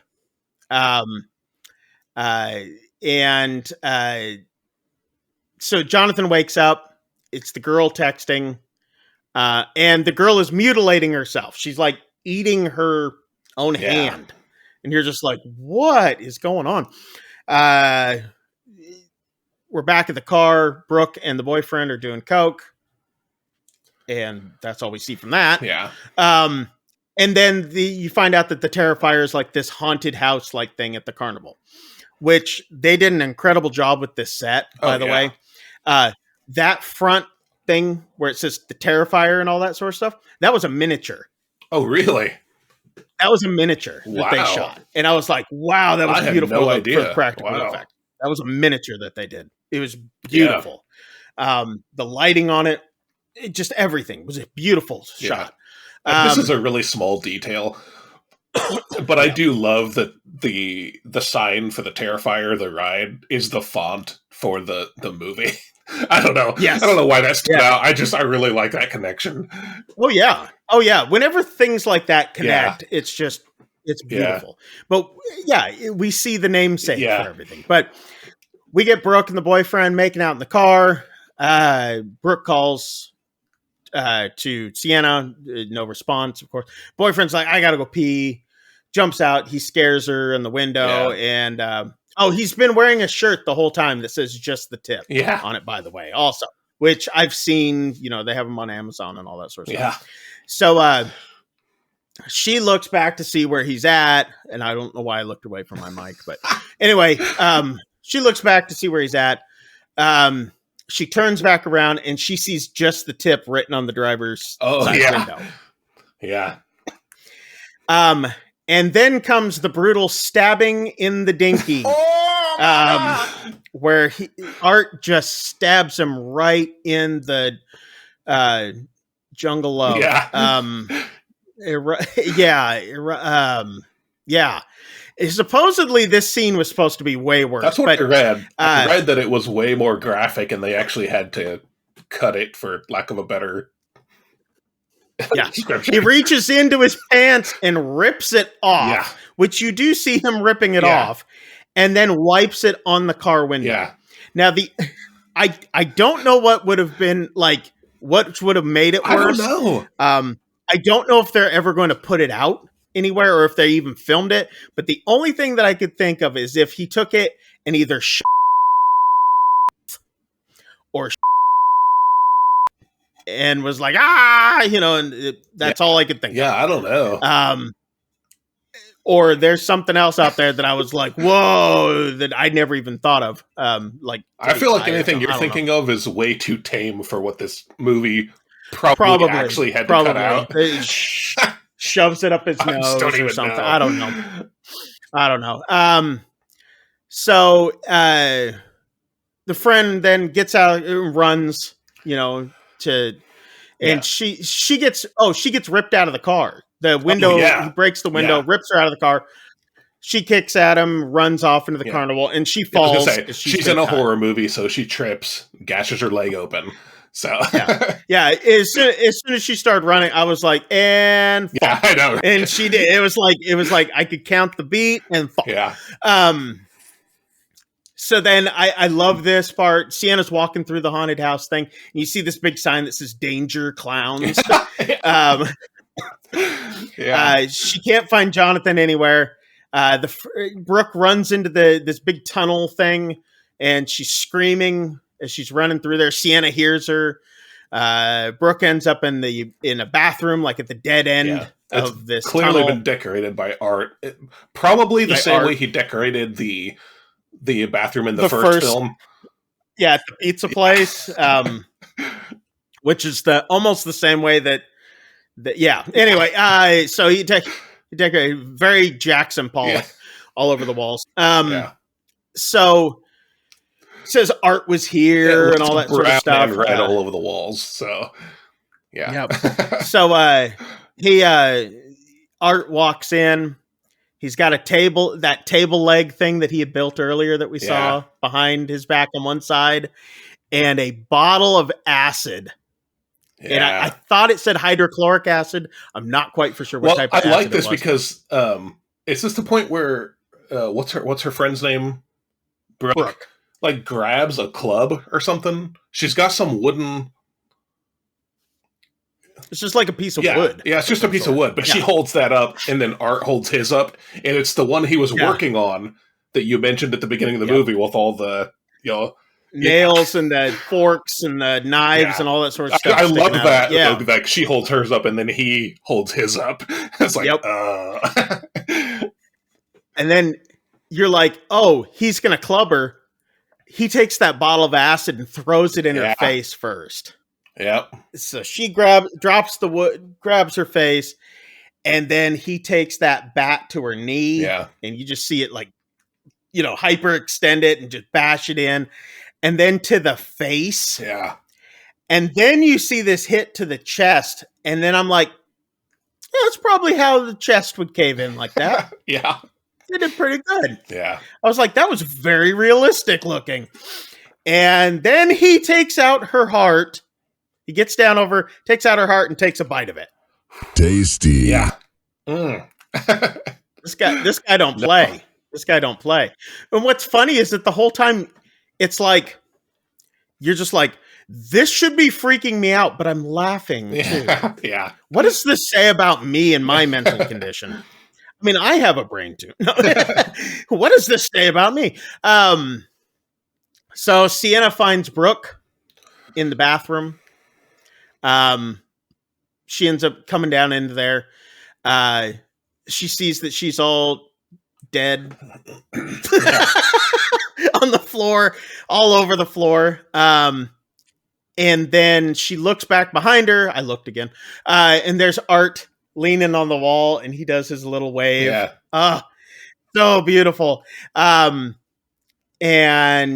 then we see Jonathan, and he's behind Art, and because he had heard Yeah. her screaming, and so he turns to get Jonathan. She stabs Art with the wooden post that her friend had, or that piece of wood. Oh no, and she then, grabs the one that Art had. Was Yeah. it? She sees it like. See, I was trying to figure out which one she grabbed. It happens so fast. She's down on the ground and or something, and she sees it, and so when he turns, she grabs it and just hits him with it. But okay, yeah, because I was. It happened so fast that I was like, because they actually trade some blows here. Right? Oh yeah, because she actually grabs she grabs a nail board. That's what there's a board that has a nail in it. It's not the club yet. Yeah. So she hits him with that, and then Jonathan runs she off. hits him right in the back of the knee. Jonathan runs off, and then we get to where they start trading blows, right? And then that's when she grabs that club that he made and hits him with it. But he ends up beating the crap out of her. I mean, you're like, okay. Yeah. Is she going to get up? Because in this movie, you don't know who's going to make it. Especially after the first movie. When we thought that and then Sarah doesn't make it. Yeah, okay. So after they trade blows and she basically gets the crap beat out of her, then she wakes up and sees the club. Okay. Yeah. So Jonathan's trying to escape. He's trying to find his way out of this haunted maze thing. Art's on the hunt. Jonathan hides from him. Sienna comes to, and then she grabs the bat thing. Jonathan runs to where he sees it says exit and runs right into Art again. Yep, they're waiting for him. And then he's got, I believe he's got a scalpel again at this point. I think so. Yeah. And he cuts him and then stabs him. And then he cut him on the face and then stabs him in the side. And then Jonathan's on the ground, and then Art's doing like, ooh, ooh, and then he's doing like the violin thing and all these different, and you keep seeing Jonathan, and then Art's doing something different and just laughing at him and all this. And then Sienna comes up out of nowhere and just she beats Art down with the bat. Then they both run away, Jonathan and Sienna, and then they have to stop because Sienna's so beat up. And I'm like, go farther away. Because again, get away. This is a horror movie, so instead of making sure that the killer's dead, they hit him once and then run away and take off. And then she's like, I have to stop. She goes, you were right, about him and all this sort of stuff. And then Jonathan's like, you were right too. And Dad, he's like, you were the only one that can stop him. And she's like, what? Blah, blah. And so then you're seeing, okay, maybe this has some credence to it. So for some reason they end up splitting up again. And I'm not for sure what split them up at this point. I just remember that they were splitting up. But Jonathan's hiding, and Art finds him hiding while Sienna's like looking for a way out or something. Because Jonathan, she takes him, she leaves him in it looks like a church, but they're still in the haunted house thing, aren't they?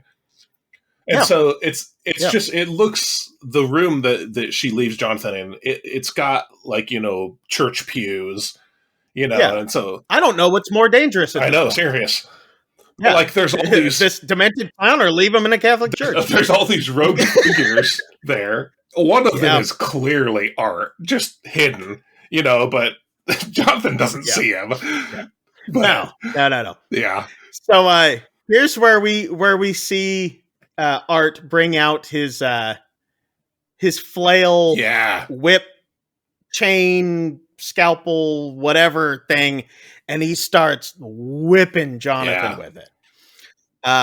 Sienna comes back in, and then he starts using it on her, and then it's this maniacal slow motion of him doing it, and you're just like, ugh.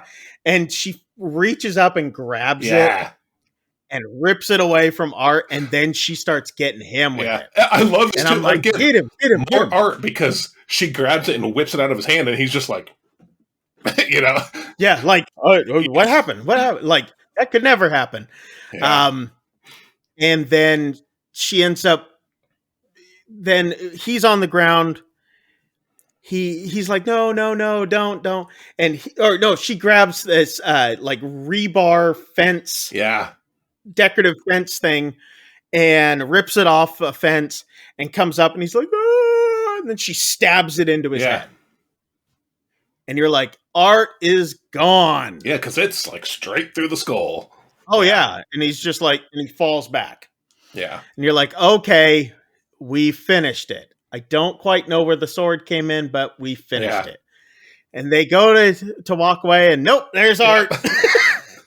And Jonathan sees Art's shotgun strapped to his leg. He pulls it off of his leg, and Art puts his hands up like Art freeze. Yeah. And then bang, Jonathan shoots him. It's a shotgun shell to the chest anyway. Yeah. Sienna passes out. Yeah.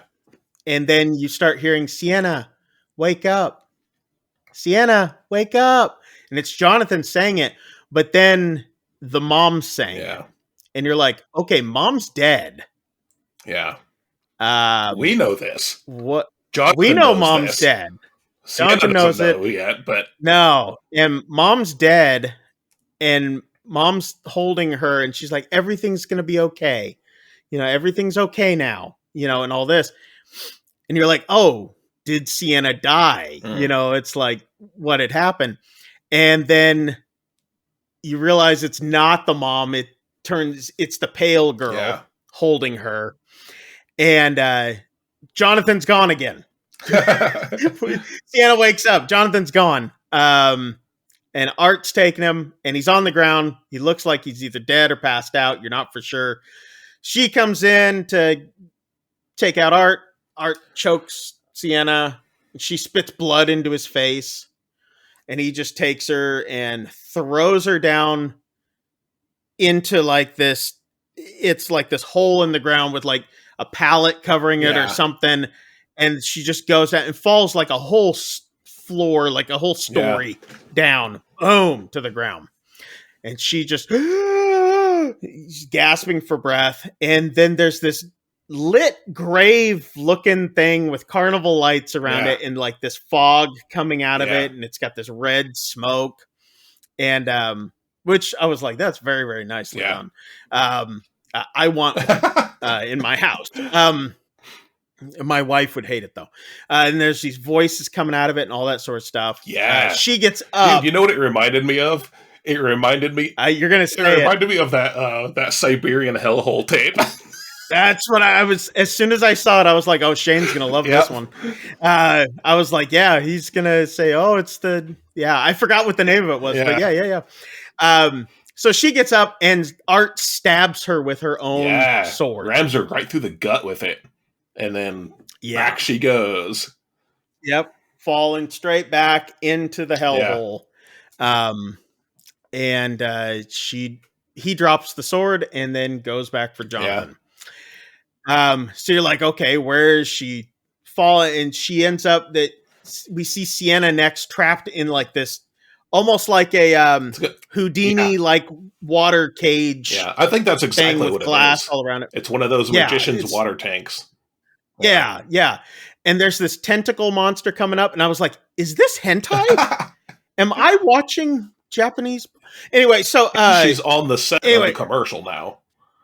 So she's in that dream thing again, and the woman's still on fire playing the guitar. The kids are all like shot up, and they're still singing and all that. And then she starts gasping for air. She starts drowning and drowns. She literally drowns, and they did an amazing job doing this drowning scene, because for someone to pull that off, I mean, eyes bulging and everything, it was like, holy crap, that was just extremely realistic. So she's gone. At this point, you're just like, all right, is it now just going to be Jonathan? Yeah. So Jonathan wakes up, and Art is eating Jonathan's fingers. That's chewing what on finally him. rouses him, because Art has spent a lot of time trying to rouse, because he's like Yeah. shoving him with his foot and like and Kicking just like, him, yeah. wake up, It's like, Yeah. He starts like chewing on his fingers, and Jonathan's calling out for Sienna. And then you like, it's like type of situation, like the sword starts glowing. We hear this really cool synth beat thing start going again, and this power is coming out of the sword, and it's like shocking and bringing her back to life. You can see that there's this connection, and it heals the wound. It doesn't heal all her wounds, but it heals the wound that was made with the sword. With the sword, the one that was in her stomach. So she, then you see her hand come out of that hole, grab the side, she pulls herself up out of the hellhole and the grave, and Art is chewing on Jonathan's ankle while he's screaming and yelling, trying to get away from him. He's just biting on it. And then Sienna stabs Art with the sword. Right through the back. Right through the back. And then she slits his throat with it. And then she takes it a step farther and then just hacks the whole head off. Well, now, first though, as like, because she's cut his neck or whatever, Art's looking at her and he goes, oh yeah, bears his neck like, for her. Like, here's my neck. Yeah, take it. Oh, I forgot. It's right there. And she slits his throat, hacks his head off after he gives the crazy. Yeah. And so you're like, okay, it's over. And then the pale girl comes out, and you're like, oh no. And her eyes are glowing. And you're like, oh, we're going to have another fight or whatever. And she walks over and picks up Art's head and holds it up to her ear, and it starts to like talk to her, and she laughs. Yeah. And then she says something to it, and then they talk back and forth. And then she takes it and cradles it and just walks into the darkness, into this, and you're like, and then the whole thing just fades to black. Yeah. It's like the movie's over, and you're like, whoa. And I know, before we move on, I want to say, like, at first, with the whole like sword glowing and Sienna being brought back, whatever, my first reaction to that was that I didn't really like it. Okay. But then like after sitting on it for a little bit, I got to thinking, like, kind of going back to what I had said at the beginning, like, so many of these horror slashers or whatever, they end up with the villain being some sort of supernatural, or either being or becoming something supernatural. But it never happens with the protagonist. No. And so like after I sat on it for a while, I was like, actually, that's kind of a neat little twist to the final girl thing. That, if the super villain gets supernatural powers, why doesn't the final girl ever have superpowers? So or whatever. Well, see, if you're dealing with supernatural powers, now what we're looking at is we've got two forms of supernatural powers that are doing some sort of fight and using these characters as conduits. And that's why I was like, oh, I love it. So I love that the music's coming up, credits and all that sort of stuff. I'm like, wow, that's how they leave it. No, that's not how they leave it. Chris, arguably, it gets even more demented and messed up somehow in this mid-credits scene. Yeah. So we're now at Miles County Psychiatric Hospital, which is where the Miles County murders took place. And you see this patient like throwing up. And there's two nurses at the nurses station, and which one of them is played by Chris Jericho from WWE and from Fozzy, the band. So they're talking about Victoria and what all had happened and everything. And Victoria is writing obscenities on the wall in blood and whatever else. Blood that she got from herself. Yeah. She's like doing the catching down below and wiping it onto the. So, and then there's one that says Art plus Vicky in a heart, and you're like, oh, what? And then she's like on the ground, and her belly is distending. Yeah. It's like just becoming bigger and all this sort of stuff. And then she starts pulling umbilical cords out of herself. You're just like, what? And then the nurse is hearing Victoria screaming, like saying these things really loud and talking and like almost like screaming and saying stuff and all that. And the nurse looks in through the window on the door, and she sees that there's blood like all over the floor. So she unlocks the door quickly and opens it up. And Vicky is licking blood off of whatever she's just birthed, like a cat, licking it off of it. And it's Art's head attached to the umbilical cord, and it just smiles at the nurse. And then black. Boom. And it goes back to the credits. And I'm like, oh, that was so good. It's so good. Messed up ending. Oh my gosh. Oh, it's so good. Yeah. And at this point, I'm just like, oh, where's 3? I need 3 right now. Yeah. Oh my word. As I said earlier, I loved every bit of this movie. Like I said, it hit every note for me. And what's funny is I have not felt this way about a movie since I was a kid. Yeah. Watching, like, there was one summer where I watched The Goonies and The Karate Kid every day. The whole summer. Yeah. I have not felt this way about a movie since then. Yeah. Where it's like, it was so messed up and so demented and all this, but it made me feel like warm and happy all at the same time. Well, where I was just like, it was just so, I don't know. There were so many aspects to it that just fit for me. And for me, it's one of those things where like, and I had mentioned this last week, I think, where slashers are actually my least favorite genre, my least favorite subgenre in horror. But this one, man, I don't know. Maybe it was the uniqueness of it, or it felt fresh, Art the Clown. Yeah. And I said this on Twitter, is that Art the Clown is such a special antagonist.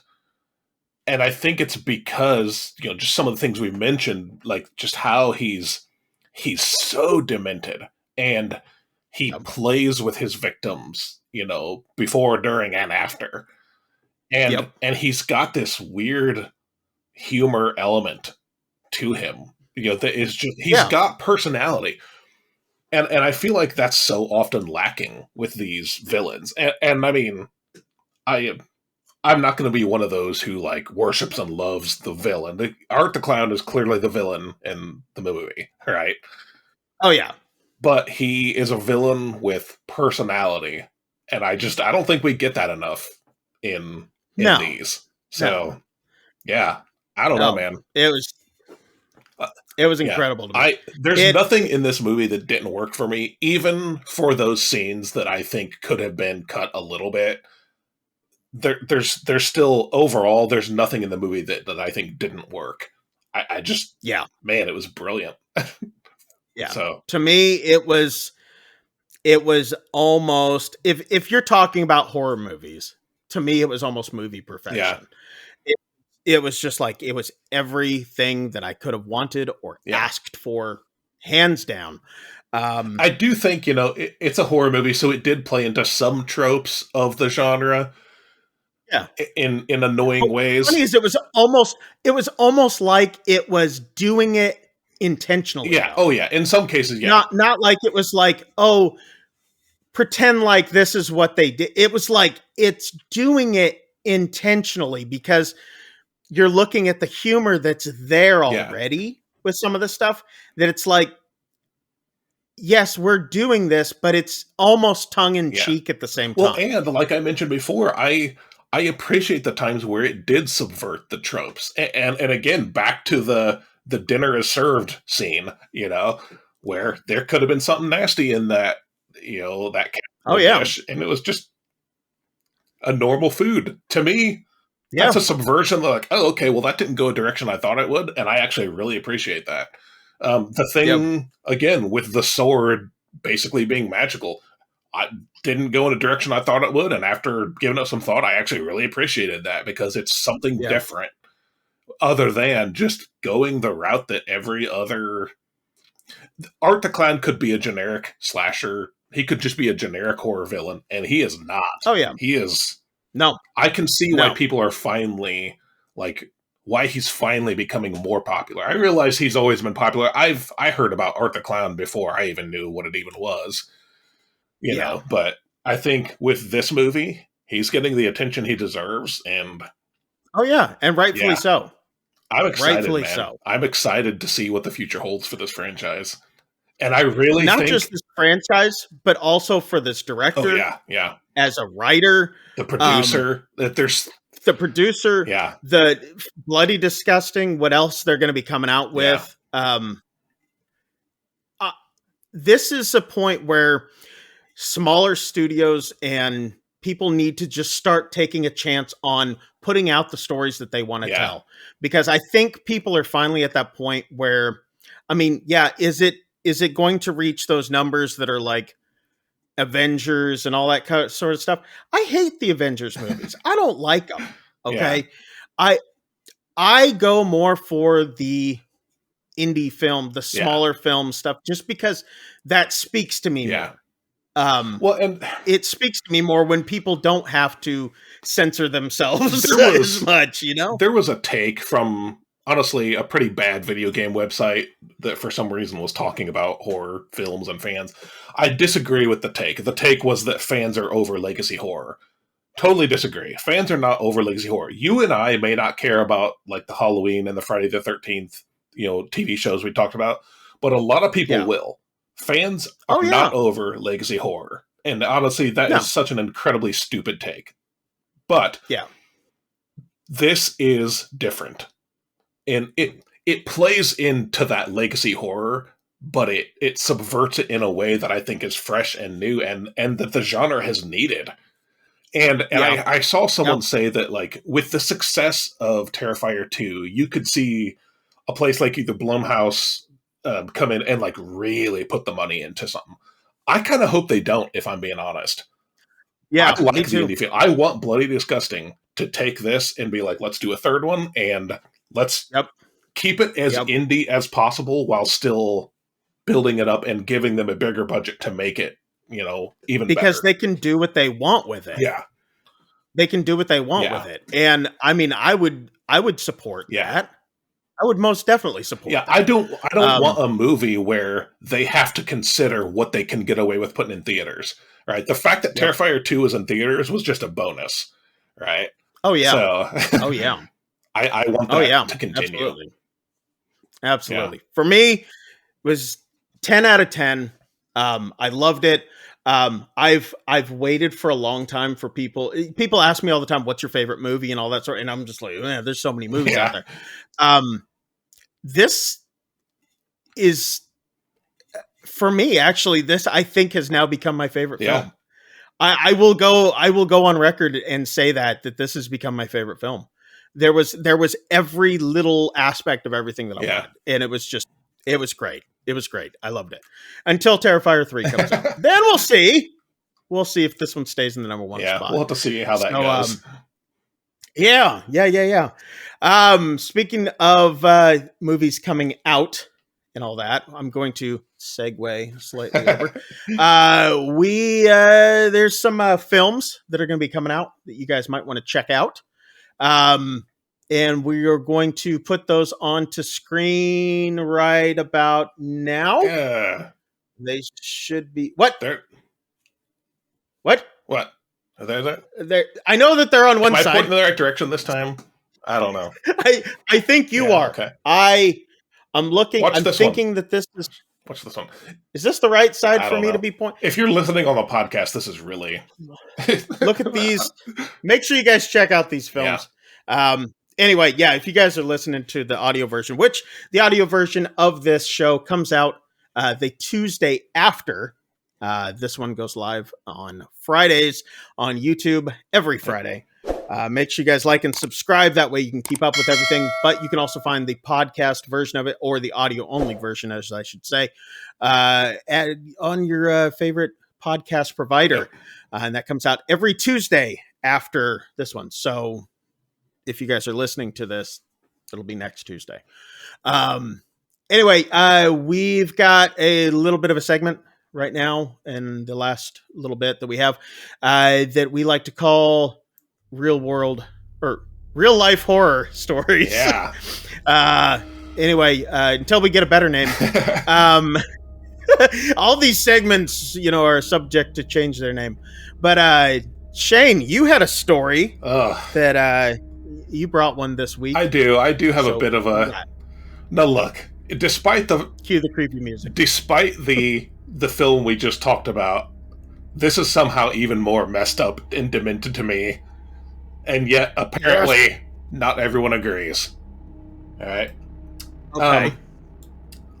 I have pets. I've always had pets my entire life. Chris, how do you feel about people who, once they lose their beloved pet, they get their pet, stuffed to have their pet remain with them? I won't do it, but I wouldn't do that either. I've lost pets, but I know that there's people. I've lost pets, and we have like little mementos remembering them. To each their own. If you want to do that. A couple in Australia, I feel, took it to an interesting point where, how hunters might sometimes have the bear they shoot stuffed in the corner, and turned into a rug. Oh, where are we going with this? A couple in Australia had their beloved golden retriever skinned and tanned and turned into a rug to forever memorialize them. And I'm sorry, I find that to be far more demented than anything I saw in this movie to this week. See, I think it's the thought of it being a pet. Yeah. Being a dog, being something like that. I think that's where the stigma comes in. And that's like other countries eating like dog or cat and stuff like that, where it's normal in other countries and stuff like that. But I think it's the stigma. It might be. That may be it. But still, I would not have my dog. I mean, look, laying on my floor for the rest of my life. Again, if this is your thing, more power to you. To each their own. Not mine. I absolutely regret that I saw the pictures that popped up into my feed. Oh, there was pictures. Oh yes, they have pictures of their new rug. So yeah. Again, at least it wasn't a Chihuahua. Yeah, I guess. They're like I made a tea cozy with my Chihuahua. I don't know, man. This is, again, not much of a horror story to it, but it is a real life, and it really did happen, and it's... Whoa. It's there. That's a thing that you can have done if you're really messed up in the head. I mean, if that's the sort of thing you want. Yeah. So, I think I'm going to pass on that one. Same. Anyway, last bit, we like to do a little thing called Pick or Pass, where we have had something in the last week or so that we have watched that we either will tell you to pick or to pass on. I'll go ahead and start with this one since you just finished talking about things. I proceeded to watch, which I thought was very, very odd when I first came across this one. Are you familiar with Bring It On, the cheerleading series? I'm aware of its existence. Okay. So there is the 7th installment of the series, and it's seventh. It's actually a part of the series, which I was not aware of. I thought it was like a spoof type thing at first and everything. Bring It On, Cheer or Die. It takes place over a Halloween weekend where a cheerleading squad from one of the schools that have been part of whatever has they've canceled their cheerleading program. The kids who are in the new part of the cheerleading program, they can't do stunts or anything like that anymore. So they decide to practice over the weekend for a competition and go to their old abandoned school to practice because it has the space and they won't be under the eyes of scrutiny of anybody else, where the cheerleaders start getting picked off one by one. Okay. It's definitely made for a younger audience, like that teens crowd and stuff like that. Yeah. I thought it was kind of funny. I thought it was good. I mean, they did a fairly good job with it. They play on the tropes big time, clear to the fact that there is a list of the stereotypes that the killers pick off. Nice. Okay. And I mean, they poke fun at horror tropes, but the acting is not the best. Yeah. It's very over the top, like those type of movies. Okay. But I think the best acting or the best role in this whole thing was a pair of Lululemons that one of the characters was wearing. So it was a supporting character. That's all I'll say. But anyway, you guys can check it out. It is streaming, I believe, on Amazon Prime. I do like that concept. It's not the first time I've heard of something like taken from a known series and going a totally different direction with it, you know. Yeah. But see, this was made for Sci-Fi, the Sci-Fi Channel, and it was all set on Halloween weekend, and so they did it for like their Halloween whatever on Sci-Fi Channel. I don't know, but I would say this as a filmmaker, I would say it's bold, especially in a post Cabin in the Woods world. To try to make a movie where you're poking fun at the tropes of horror movies. Yeah. I don't know if I'd try that after. I mean, it's not a flat out blatant poke at it, but there's points where it's just like, oh, I've seen horror movies. This is how it goes. Yeah. Or there's a list and all that kind of stuff. But there was some things that, I mean, it's definitely there's a lot of things that are definitely for people who are into cheerleading. Yeah. I'm not, but it was worth the watch. It was fun. Cool. I just saw it come up and I was just like, I want something light, something that's not gonna, not get me in a funk. So anyway, to me, it's a pick or a pass. It's really one of those ones you could live without seeing it. Yeah. But if you just want something goofy and dumb, check it out. Cool. What about you? Oh, I've got a pick this week, and it's going to be another short film that I watched. It's called Eyes Out. And it's one... It doesn't seem like a horror film at first. It starts out, it almost like this weird relationship drama going on. Okay. And it's really not until kind of the end that it picks up and you see there's a horror thing going on here. And I think it's an apt pick, considering the movie we just watched, because it has some similarities to it. Okay. And then the end has a very nice, I don't want to say twist ending, but there is a nice explanation or setup for what happened and what's going on. So it's it's called Eyes Out. So you don't get Shyamalan at the end? I wouldn't say so, no. But it is a very good. I do like the ending for explaining what happens, and it's it's worth it. Eyes Out. You can find it on YouTube, like most of the short films that I've watched. So that's my pick for the week. Very, very cool. Very, very cool. Well, folks, that is it. I hope you guys enjoyed it. Make sure you guys check out Terrifier 2 on Screambox, which again, we would love to be promoting that and be like, if you put in this code, you get such and such off. But whatever. But go to Screambox, check it out, give them some support. Give Bloody Disgusting support as well. Make sure that you guys like and subscribe this video. Also, check us out on Instagram and Twitter at Casters of Horror. Let's see. Next week, we will be reviewing the film Barbarian. Yes, I've heard lots of good things about this one. Yeah, we're gonna say lots of things about this one too. You're gonna like it, sir. You're gonna like it. So, anyway, make sure to check us out again next week. Whether you're watching us or listening to us, we are sexy either way. But that's it for this week. I'm Chris Mess. I'm Shane. And get out of here. Bye. I don't know what to say. Either. I still don't have a closing thing, so we'll see you guys. See ya. Cast your orders.